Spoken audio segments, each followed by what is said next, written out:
Just curled up on my sports bra. My sweaty sports bra. Why would he want to curl up on that? He's had the catnip treats. He's spaced out now. We've had big cuddles. Haven't we, Chunk? We've had big cuddles.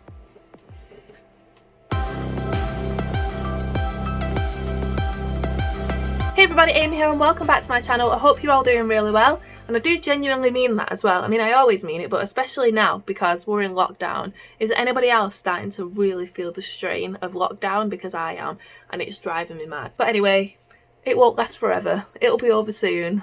It's got to be, right? So today's video is about B12 deficiency, which I have, and I just thought it'd be a subject to talk about because, to be honest, until I was diagnosed with it, I actually had no idea that it even existed. I didn't know what it was, I didn't know what it meant, I'd never heard of it before. For those of you that follow me on Instagram, you'll already know that I have B12 deficiency, and you'll know that I've had it for quite some time now and that I go and get injected every 10 weeks. It used to be 12 weeks, it's now every 10 weeks. So I have an injection every 10 weeks to boost my B12 levels. It takes about a couple of weeks to get into my system, but then after that I feel like a human again. So at the moment I'm actually due my injection today. So for the last few weeks I have been very, very tired, like literally to the point where I've been sat at home working away on my laptop, and then the next thing I know I'm waking up.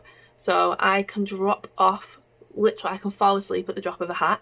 It's not narcolepsy, it's definitely not that. I am just so like completely drained and fatigued and everything at the moment. It's hard, it is tough when my levels get low. Unfortunately, due to COVID-19 and the lockdown, the doctors have, so the NHS are no longer doing B12 injections. They are deemed as non-essential, which is pretty gutting because they're pretty essential to me, for me to be able to function as a normal human being.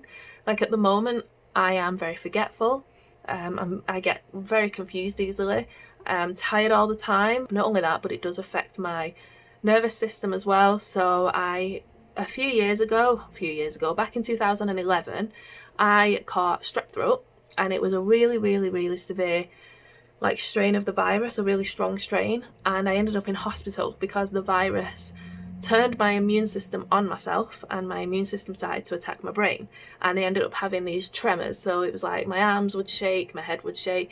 It kind of looked like I was having a really severe epileptic fit, although I wasn't. I was just tremoring, if you like, twitching more so. As a result, it's left my, I think it's my nervous system, kind of, it must be my nervous system, but it has left permanent damage, and so now I have these like twitches every now and then, and when my B12 gets low, they happen more often. I am just going to read off the NHS website now what the symptoms are. The reason I'm reading off the website is because it's legit, like it's trustworthy.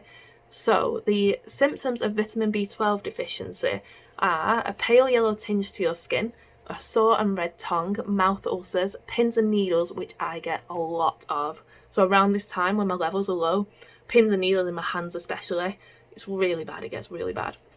So changes in the way that you walk and move around, disturbed vision, irritability, oh my god, definitely, depression, definitely, changes in the way you think, feel and behave, absolutely, and a decline in your mental abilities such as memory, understanding and judgment. So I do have a lot of those symptoms. I don't get mouth ulcers, I don't get a sore tongue, but pretty much the pale yellow tinge to your skin I do tend to get, pretty much everything else. So now B12, as I said, it does affect your nervous system. The website says that there are complications of vitamin B12 deficiency, which are problems with your nervous system, temporary infertility, heart conditions and pregnancy complications and birth defects. So it's quite an important vitamin. One of the other symptoms that I got was bruising, really, really bad bruising, and I've still got it now. In fact, let's see if I can show you. So when my B12 gets low, I don't know if you can see it, step back a bit, can you see the big bruise on my thigh? So when my B12 levels get low, I get bruising like that. Used to be a lot worse than that. There was one instance where I got two huge bruises on the back of my calves, and I have no idea where they came from. Bruising just used to appear. I think the worst I had about 56 bruises on my legs at one point. And it got to that point when I got the two big ones on my calves that I thought I need to go and see a doctor about this because something's not right. They took my blood, run some tests, and that's how they came back to me and said that you've got B12 deficiency. And apparently my B12 was very, very low. In most cases, if you've got a deficiency and you don't have a very good diet, or if you are vegan, that's one of the reasons why you're deficient in it, because like a lot of B12 comes from meat, but if you have a particularly unhealthy diet, then you could also be deficient in it because you're not eating the right things. But in cases like mine, and in cases like other people that I know, my body just doesn't absorb B12 through food for some reason. We don't know why. A girl I know, my friend, is the same. There's literally no reason. Just doesn't absorb it. Now, one thing that I will say is that if you think you might be B12 deficient, you should absolutely go and get checked out by the doctor, because it is a very serious condition. If it goes untreated for a long period of time, it can leave permanent damage, that you can get irreversible effects as a result. Like I said, it does affect your nervous system, it affects your brain function, things like that. So definitely go and get checked out. So as I said before, because of COVID-19, the NHS are no longer doing B12 injections. So I had the option of taking one tablet 3 times a day for the next 3 months. 3 months? Yep, 3 or 4 months. I am the worst person in the world for forgetting to take tablets. So the other option was that I inject myself. I have the injections and the vials of liquid over there, and I'm going to inject myself. But first I'm going to get Brian in to give me a bit of moral support, because I have never ever injected anything into myself before. I have stabbed myself with a sewing needle, but I don't think that's quite the same. So these are the vials that I have. So these all contain this like red liquid, which is the B12 that I inject myself with. And then we have here the needles, if you can see them there. So each one of these is a needle, and I've got some syringes on. You can't even see them. Let's open it. So I have 2 syringes. So there's 2 that will see me through 20 weeks. So, and then needles. So these are the needles. I've got 4 needles and 2 syringes. So what you do, you take one of the needles, attach it to the syringe. You then put the needle into the vial and draw the fluid out. You then tap it and squeeze it to make sure there's no air trapped inside. You then take that needle off, and then you attach another needle, and then it's nice and clean for you to do your injection. Now, one thing I just have to figure out is how I get the needle into this to get the liquid out, because this is glass, not plastic. Right, so this is the vial, and I don't know how I'm supposed to get the needle in it. So do you break it off? I don't know, there's like a red line. Red ring there, I would say you break that off. But how do you break it off? If this doesn't work now, if I end up covered in this red liquid. So, no, that. Oh, this? See, come here. Wait. Look, there's a thing. Yeah. No, just What? Try doing that. Oh, look at that! It worked! Look at Jasper's face, he's like, what are them 2 doing? Right, will you hold this for me, please, because I need to get the injection ready. Why are you holding it like right next to my head? Right, so you pop this on. Get rid of any air. Okay.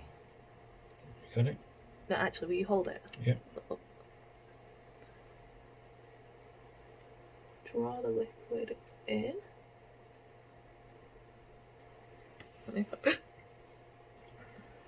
This isn't going well. That will do. That'll do, donkey. That will do. Right. Okay. Oh, that does not taste as nice as the stuff over there. Oh, and it just, for some reason, I thought it'd taste the same as my drops. Obviously not. Okay, let's change the needle. Thank you. Right, okay. So the needle's on. Just going to make sure there's no air in it. There we go.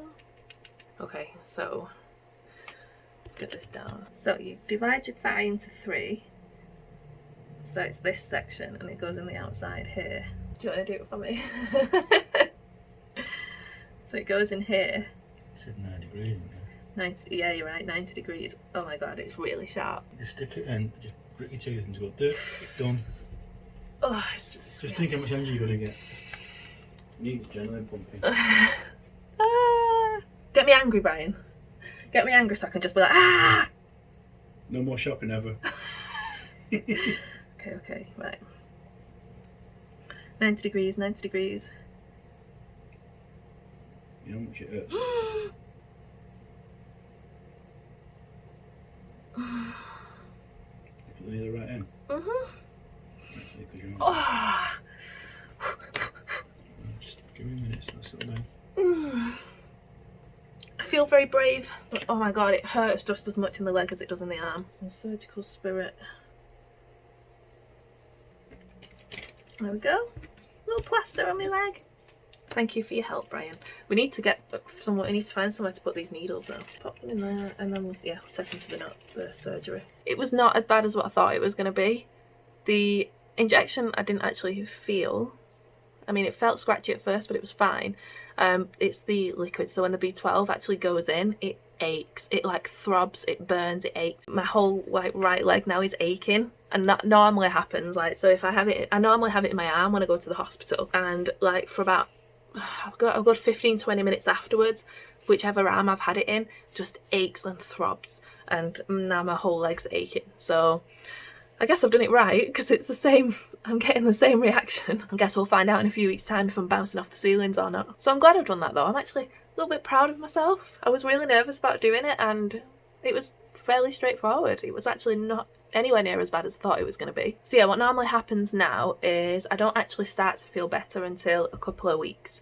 So I mean, it's not too bad. I used to get them every 12 weeks, and that was really, really hard work. That was difficult. I get to about 8 weeks, and that's when I start feeling it. Like, I start getting a bit sluggish and a bit slow. It doesn't really bother me all that much, but by the time I get to 10 weeks, that's when it really hits hard, and that's when I really start to struggle. So before, I used to get to 10 weeks, and then I'd have 2 more weeks to wait for my injection, and then 2 more weeks to wait for it to kick in. Whereas now I'm getting to 10 weeks, having the injection, and then it takes around 2 weeks before I actually notice the difference. I think that I would prefer mine every 8 weeks would be okay for me. Even 9, even just a week earlier would make a difference. So on top of my injections, just to keep myself like topped up between injections, I also take these drops. So these are B complex sublingual liquid, and they are from Holland & Barrett, and it's about £10 for a bottle. One of these bottles will sort of last me from one injection to the next, maybe a little bit more. You get 60 milligrams, you get 60 mil in it, and you are supposed to take, let me check, so you take 1 mil a day. So you shake it up and you take 1 mil every day. The reason I take drops is because, as I said, my body doesn't absorb B12 through food. So when I used to take supplements, so I used to take, you know, like like vitamin tablets of B12, and they made no difference whatsoever. These go right under your tongue, you hold them there for 30 seconds, and then you swallow, and it just gets into your system faster that way. This wouldn't be enough on its own for me. I do still need the injections, but if you maybe don't need the injection, or if you maybe just feel like you could be lacking in it and you just want a bit of a boost, then definitely give these a go. I actually haven't taken mine today, so I'm just going to take it now and I'll show you what I do. So it's a pipette, as you can see, and it's really bright red liquid. And let me tell you something now, if this liquid gets on any furniture, any fabric, anything at all, you're screwed. Like, you can't get it out. So try not to wear anything that's important to you, that matters, just in case you do spill it, because it happens a lot. It drips from the pipette quite a lot. I have about 1/2 ml in here, well, just over 1/2 ml, if you can see that. And so I pop that under my tongue, and then I'll just go back in and get another 1/2 ml and pop that under my tongue, hold it there for 30 seconds, and then swallow it.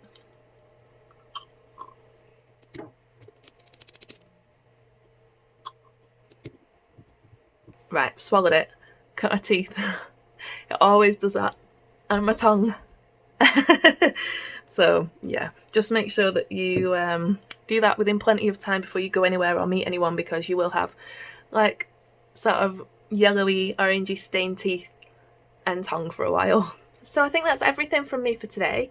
If you have any questions, feel free to pop them in the comments below, and I will of course answer them as best I can. I don't know if this video has helped anyone. Maybe it might have made you realise that you could have some sort of B12 deficiency. It's actually more common than you think. Obviously some people have it worse than others, but if you do feel like you're suffering from any of the symptoms, especially like if you're suffering from anything like pins and needles, anything to do with your nervous system, then that's definitely worth getting checked out. Same with bruising. If you're getting a lot of bruising and you don't know where it's coming from, then again, definitely get that checked out, because those two things are actually quite serious. Pins and needles in general are not, but if you find that you're getting them a lot, especially like I get them in my hands a lot, like I said, but I also get them in my legs.